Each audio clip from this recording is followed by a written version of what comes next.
Welcome to 104.3 ESPN Northwest Florida's newest, hottest show, Business Between the Lines.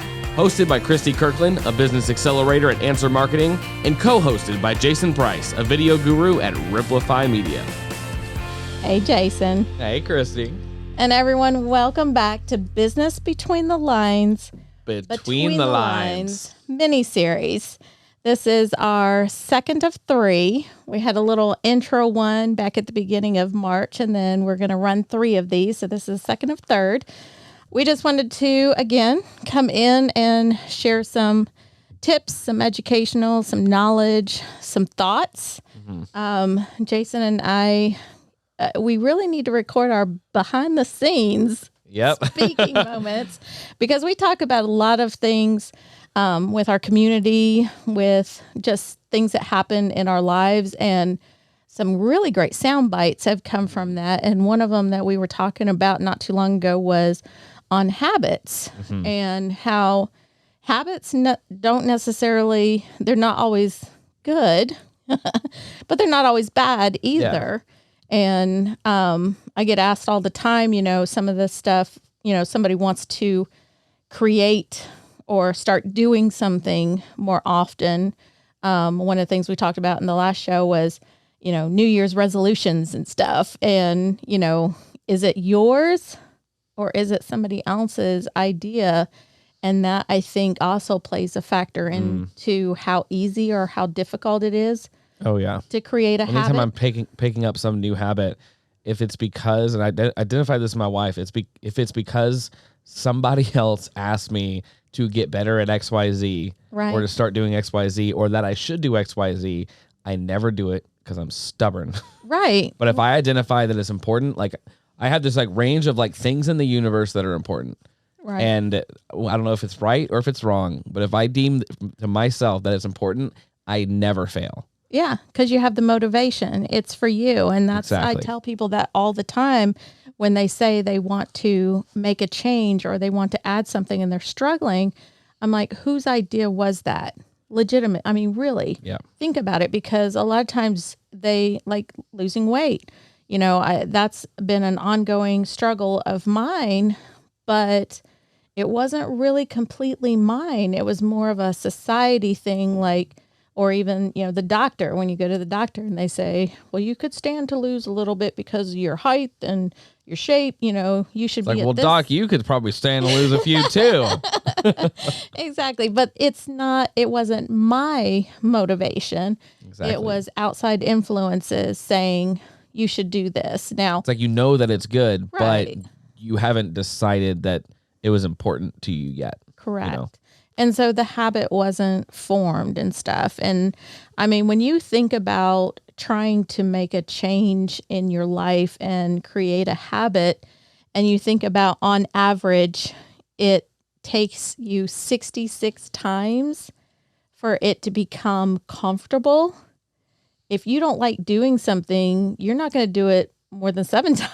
Without a struggle. I didn't even know that was the 66. I never heard of that before, but that's like that. I mean, it makes sense, but it's a lot. Comfort figure that on average. But then again, it also depends on how many factors weigh into that habit. If it's your motivation, if it's somebody else's, if it's something you have to do but you don't really want to do, then you're looking at not just how many times you do it, but the length of time, how many days of repetition you put into it. So if it's something that you are passionate about and it's not too difficult to do, then you're looking at about 18 days before it becomes a comfort zone. Yeah. And then if it's not something that is really something that you're driven and passionate about, that's really for you and your concept and your idea, not again from outside influence, then it's over 250 days.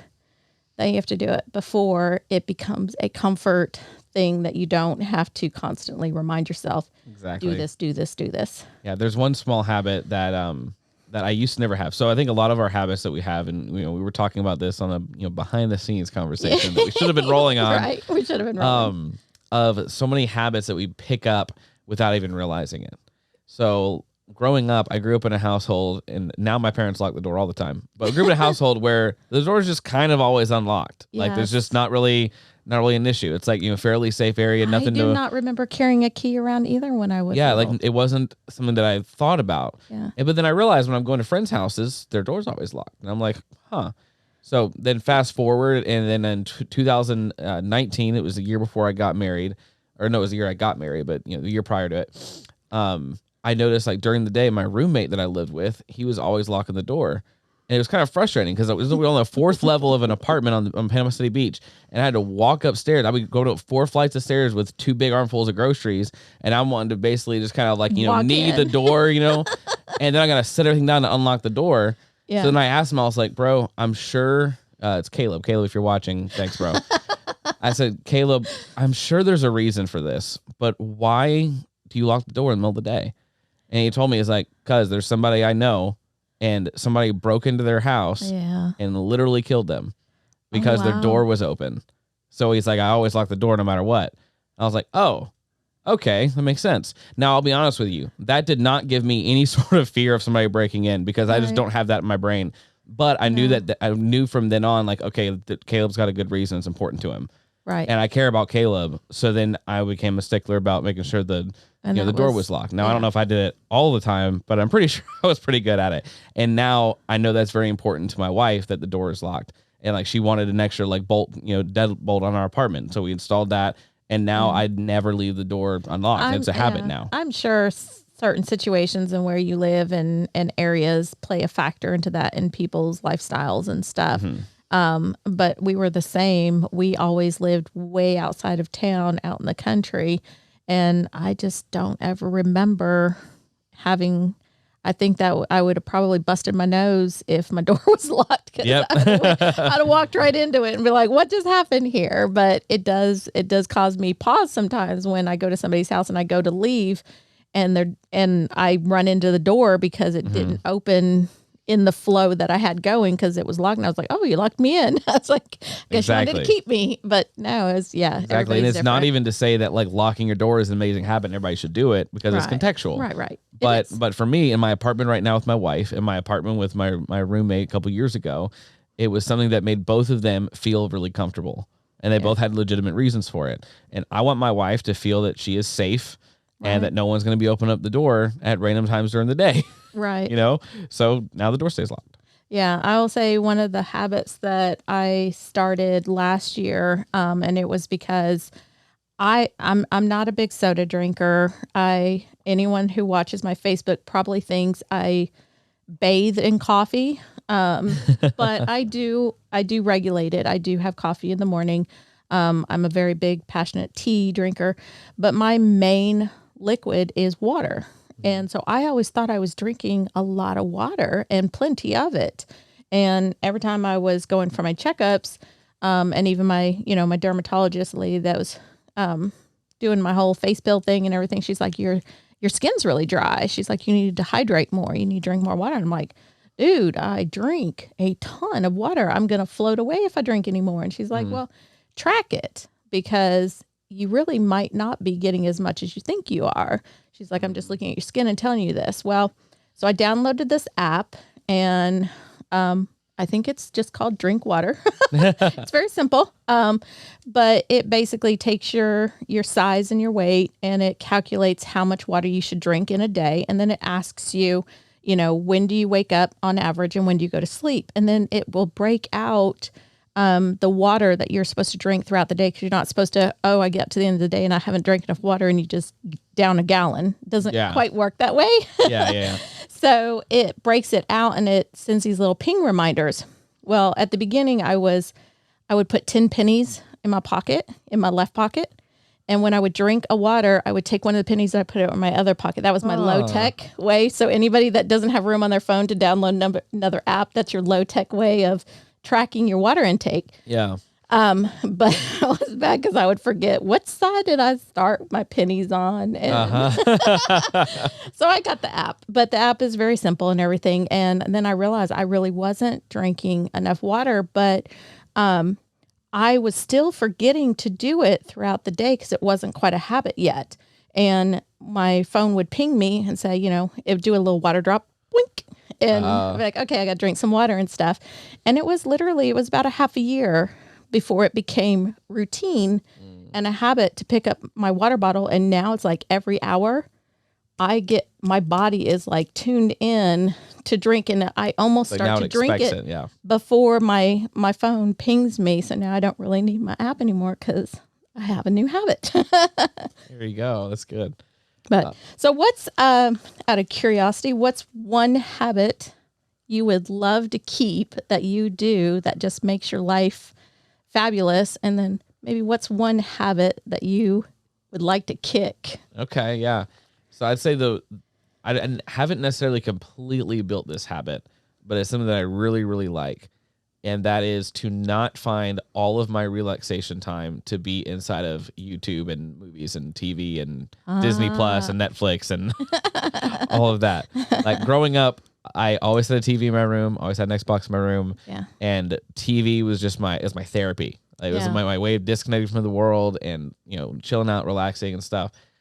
But my wife, that is not the case. She didn't grow up watching, much TV at all, other than like watching movies with family, on the weekends or something. Yeah. And so then we get married, and I get home from work, and then I'm just like, I'm tired. Turn the TV on. I'm sitting down on the couch and I'm watching YouTube, and you know what that tells my wife? Hey, I don't like you. I don't want to be around you. I don't want to listen to you. I want to watch something else.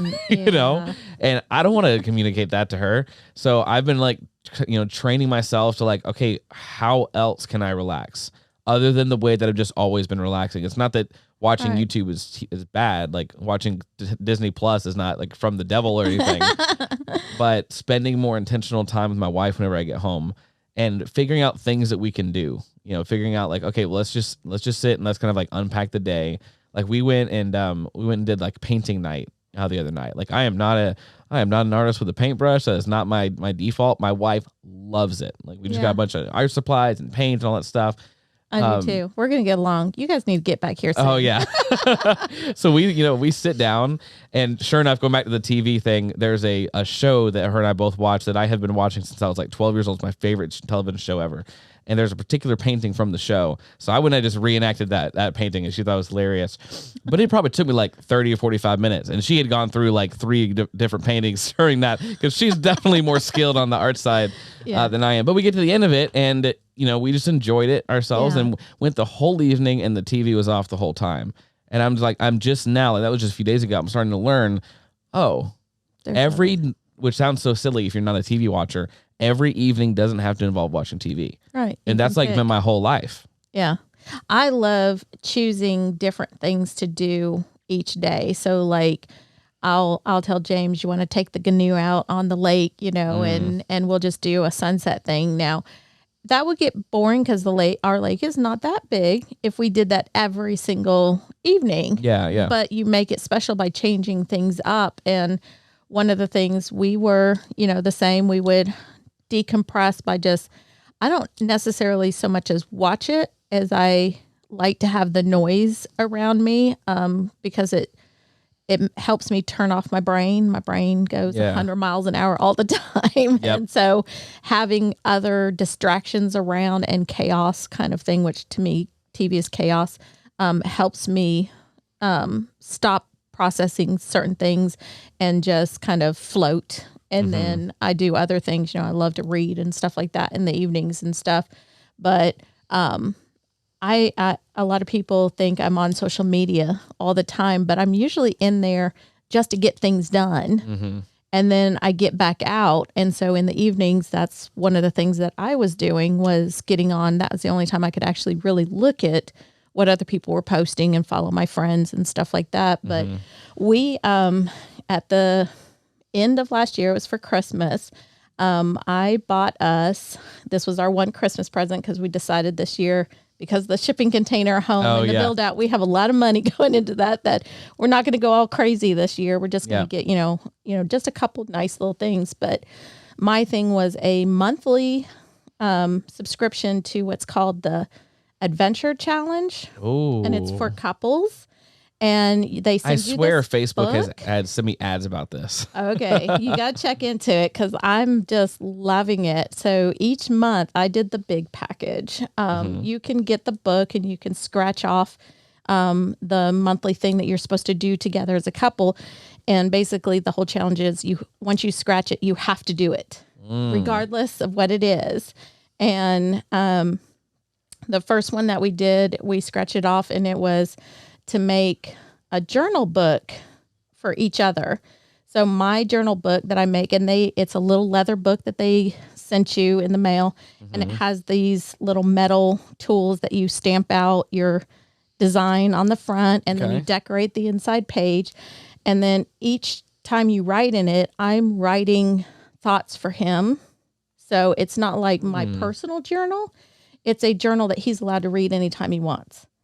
And his vice versa is for me. He writes things in it for him. Sometimes we have a hard time. It's kind of like leaving notes for each other in a way. Sometimes we have a hard time saying something that's easier to put down on paper, and then they can just read it at their own convenience or whatever. And so that's a new habit that we've created.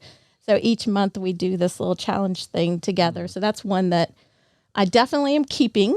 Oh, that's good. Because it's a lot of fun, but we do, I'm like, okay, we're behind on our challenge. We have to do our challenge. So it's not quite a habit yet, but it is definitely a fun one that I look forward to. But trying to think of a bad habit. Yeah, well, I can start with the, I guess I don't know if it's necessarily a bad habit. It's the absence of a good habit. Okay. So I guess that's kind of a bad habit in this. I don't know if this, I don't know if it's a cop out or not. All right, let's hear it. For me, I can, both of these statements are true. I love the feeling of working out. I hate to work out. Both of those statements are 100% true. And this is what I mean.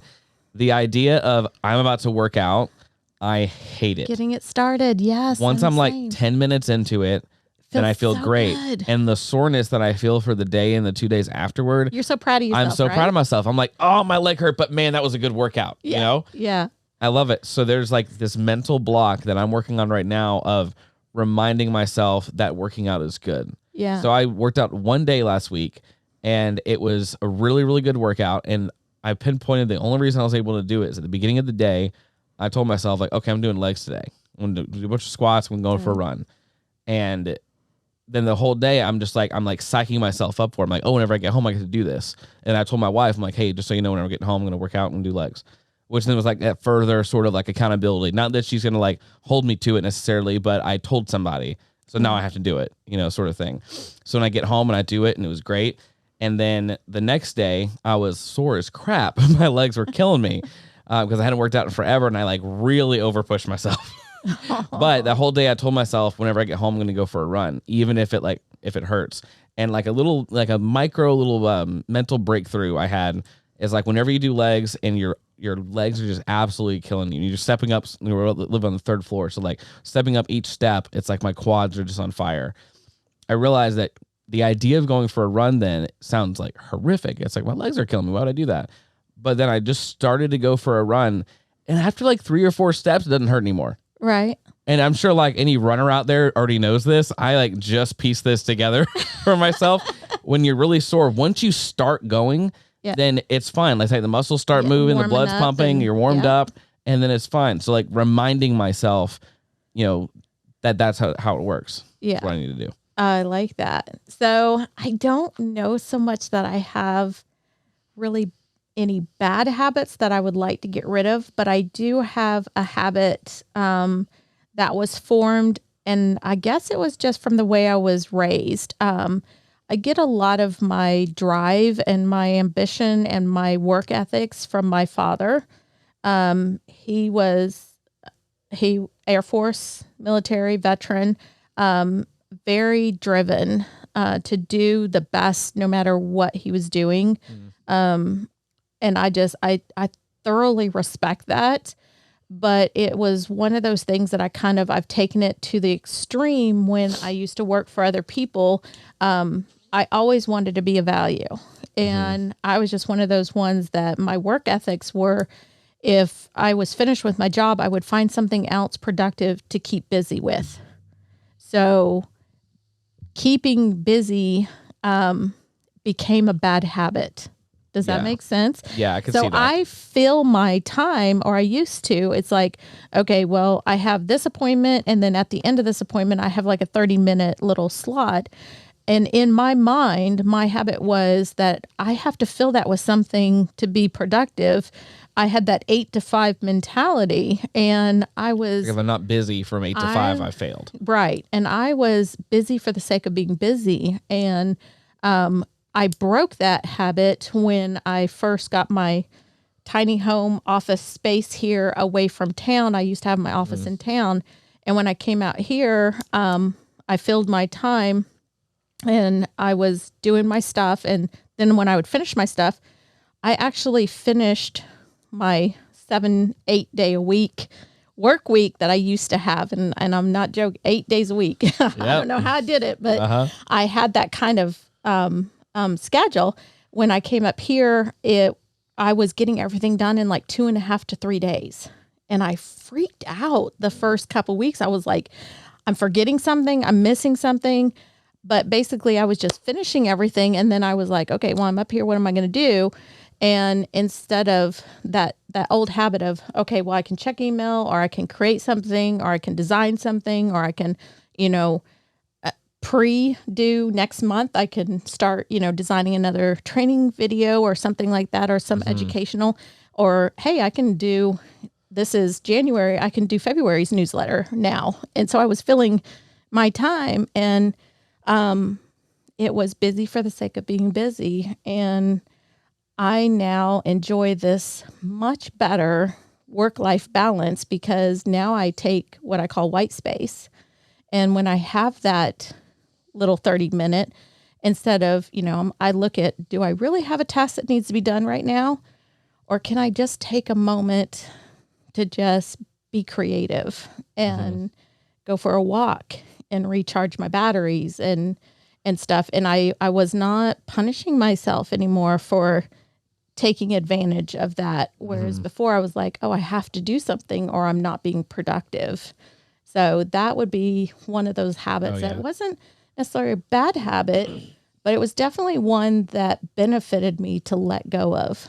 Yeah, that's really good. Which that goes back to, what we're talking about being self-aware and understanding that you need that white space. Like you literally put on your calendar as white space. I've seen your calendar. I'm like, oh, there we go. But like, we need to be aware of like what sort of needs we have, and knowing that like sometimes you need to have like your 5-minute or 15-minute or even your hour or 2-hour, spot in the middle of the day to recharge your batteries, especially if what you do involves a lot of thought, if a lot of what your job involves a lot of thought and thinking. It's very draining. Yeah. Like you have to have time to build a like recharge, and like we're talking about like grab the cup of tea or grab the coffee or take the walk or do the thing that just calms you and kind of brings you back into a place where then you can go and design something new or create something new. And to give yourself permission to do that, it is okay.